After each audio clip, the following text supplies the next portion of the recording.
channel. My name is Renee. If you are new, welcome. Today's video is going to be my New Year reading list. If you guys are new here or you just happen to click on this video, you have no idea who I am, or you have just recently subscribed. Basically, every single year I do a seasonal book reading list. I break the year down into 3-month increments, and then we'll do like seasonal book reading lists. So for today, we're doing the winter reading list, which is like my New Year reading list, and that covers January, February, March. And then every single 3 months, we will do a new seasonal book reading list. So for today, we have 2 books for January, 2 for February, and 2 for March. I like to break it down into a fiction and non-fiction book every single month. I'm going to dive right into it. All the books are linked in the description box if you guys want to shop around and read with me. You can also follow me on my Goodreads account where you can follow along my reviews and you can read along with me and we can be friends on there. I add everyone who adds me, so it's just really fun. For January, we're going to start with the fiction book, which I actually already finished. So the fiction book that we have for January is Verity.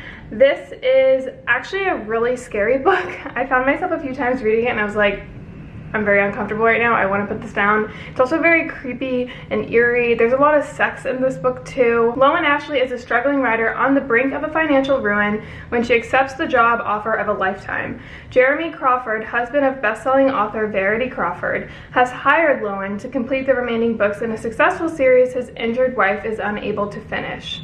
Lowen arrives at the Crawford home, ready to sort through the years of Verity's notes and outlines, hoping to find enough material to get her started. What Lowen doesn't expect to uncover in the chaotic office is an unfinished autobiography Verity never intended for anyone to read. Page after page of bone-chilling admissions, including Verity's recollection of the night their family was forever altered. Lowen decided to keep the manuscript hidden from Jeremy, knowing its contents would devastate the already grieving father. But as Lowen's feelings for Jeremy begin to intensify, she recognizes all the ways she could benefit if he were to read his wife's words. After all, no matter how devoted Jeremy is to his injured wife, a truth this horrifying would make it impossible for him to continue to love her. It's a romantic thriller is what they call it.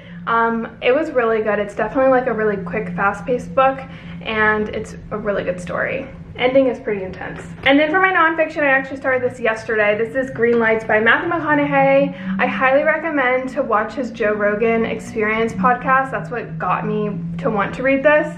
I love Matthew McConaughey. His like philosophy in life is really like just inspiring, and he just really tries to figure life out and to live the most fulfilling life, which is what kind of guided me towards this book. So he's been journaling, I think, for like 35 years or something like that, and he went through his journals recently and just sat down and wrote down everything that he basically journaled and like the aha moments and stuff in this book. And when I was actually at Barnes & Noble for Christmas shopping, everyone was picking this up.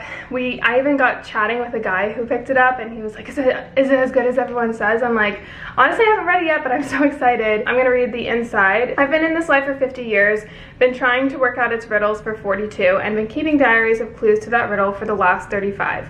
Notes about successes and failures, joys and sorrows, things that made me marvel and things that made me laugh out loud. How to be fair, how to have less stress, how to have fun, how to hurt people less, how to get hurt less, how to be a good man, how to have a meaning in life, and how to be more. Recently, I worked up the courage to sit down with these diaries. I found stories I've experienced, lessons I've learned and forgot, poems, prayers, prescriptions, beliefs about what matters, and a bunch of bumper stickers. I found a reliable theme and approach to living that gave me more satisfaction at the time and still. If you know how and when to deal with life changes, how to get relative with the inevitable, you can enjoy a state of success I called catching green lights. So I took a one-way ticket to the desert and wrote What You Hold Now, an album, a record, a story of my life so far. This is 50 years of my insights and scenes, felts and figure-outs, cools and shamefuls, graces, truths, and beauties of brutality, getting away withs, getting caughts, and getting wets while trying to dance between the raindrops. Hopefully it's medicine that tastes good, a couple of aspirin instead of the infirmary, a spaceship to Mars without needing your pilot's license, going to church without having to be born again, and laughing through the tears. It's a love letter to life. It's also a guide to catch more green lights and to realizing that the yellows and reds eventually do turn green. By design and on purpose, good luck, Matthew freaking McConaughey. It's really good. So far, I've read just a few pages. Okay, so now February, we're gonna do the fiction book. So the first one I picked up is The Vanishing Half. This has been on the New York Times bestseller for a while now, so I'm really excited about this. Inseparable as children, ultimately choose to live in 2 very different worlds. one black and one white. The Vine sisters will always be identical, but after growing up together in a small southern black community and running away at age 16, it's not just the shape of their daily lives that's different as adults, it's everything, including their racial identities. Many years later, one sister lives with her black daughter in the same southern town she once tried to escape.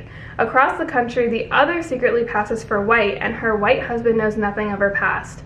Still, although separated by so many miles and just as many lives, the fates of the twins remain intertwined. What will happen when their own daughter's storylines intersect? Weaving together multiple strands and generations from the deep south to California, from the 50s to the 90s, The Vanishing Half is at once a riveting emotional family story and a brilliant exploration of race, gender, and identity, and the lasting influence of the past as it shapes a person's desires and expectations. I'm really excited about this. I've heard really great things. As for the nonfiction book, I picked up The Happiness Project. Now, if you guys are familiar with the book, The Happiness Equation, I was obsessed with that book. I love anything that just kind of studies the idea and concept of happiness, and this is a well-known book, so I'm pretty sure it's really good. Gretchen Rubin had an epiphany one rainy afternoon. And the unlikeliest of places, a city bus. These days are long, but the years are short, she realized. Time is passing, and I'm not focusing enough on the things that really matter. In that moment, she decided to dedicate a year to her happiness project. In this living and compelling account, now updated with new material, Rubin chronicles her adventures during the 12 months she spent test driving the wisdom of the ages, current scientific research, and lessons from pop culture about how to be happier. Among other things, she found the novelty and challenge are powerful sources of happiness, that money can help buy happiness when spent wisely, that outer order contributes to inner calm, and that the very smallest of changes can make the biggest difference. There's been more than 2 million copies sold, so I'm sure I'll get something from this. On to March. The fiction book that I picked up is The Guest List.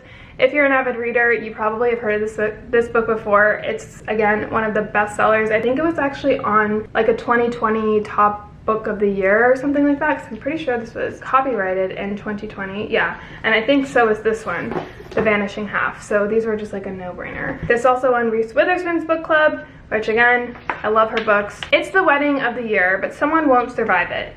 On a remote island off the coast of Ireland, guests gather to celebrate the wedding of Jules Keegan and Will Slater. Will is a rising television star, handsome and charming. Jules is a smart, ambitious magazine publisher. Though the sea is a little choppy and the cell service spotty, their wedding is everything you'd expect of a young power couple. Designer dress, 4-tiered cake, boutique whiskey, vintage champagne. Every detail has been curated to perfection. All that's left to orchestrate is the happiness. But perfection is for plans, and people are too human. It's not long after the cake is cut and the champagne pop that resentments and petty jealousies come out. Worse yet, the latest barometer reading shows that the weather has shifted from fair to changeable, and dark clouds are looming overhead. Everyone on the island has a secret, everyone has a motive, and someone won't leave this wedding alive. That's scary. It says the bride, the +1, the best man, the wedding planner, the bridesmaid, all have a secret, all have a motive, but only one is a murderer. So I'm assuming it's kind of like Pretty Little Lies. Not Pretty Little, yeah, Big Little Lies. And then the nonfiction for March is A Guide to the Good Life, The Ancient Art of Stoic Joy. This seems very interesting. I think one of you guys mentioned it to me, if I'm not mistaken. One of the greatest fears many of us face is that despite all of our efforts and striving, we will discover at the end that we have wasted our life. In A Guide to the Good Life, William B. Irvine plumps the wisdom of Stoic philosophy, one of the most popular and successful schools of thought in ancient Rome, and shows how its insight and advice are still remarkably applicable to modern lives. It's A Guide to the Good Life. Irvine offers a refreshing presentation of Stoicism, showing how the ancient philosophy can still direct us toward a better life. Using the psychological insights and the practical techniques of the Stoics, Irvine offers a roadmap for anyone seeking to avoid the feelings of chronic dissatisfaction that plagues so many of us. Irvine looks at various Stoic techniques for attaining tranquility and shows how to put these techniques to work in our own life. As he does so, he describes his own experiences practicing Stoicism and offers valuable first-hand advice for anyone wishing to live better by following the footsteps of these ancient philosophers. We learn how to minimize worry, how to let go of the past and focus on things we can control, and how to deal with insults, grief, old age, and the distracting temptations of fame and fortune. We learn from Marcus Aurelius the importance of prizing only things of true value, and from Epictetus we learn how to be more content with what we have. Finally, A Guide to the Good Life shows us how to become observers of our own lives if we watch ourselves as we go on our daily business and later reflect on what we saw, kind of like Matthew McConaughey. We can better identify the sources of distress and eventually avoid the pain. By doing this, the Stoics thought we can hope to attain a truly joyful life. So it's like an ancient philosophy study, and I'm excited to dive into that. It has really good reviews. So those are my New Year reading books. Lindsay, if you're watching this, yours will be on the next one. Don't fret. I hope you guys enjoyed. Don't forget they're all in the description box. I'll see you guys all in a future video. I love you so much. Bye.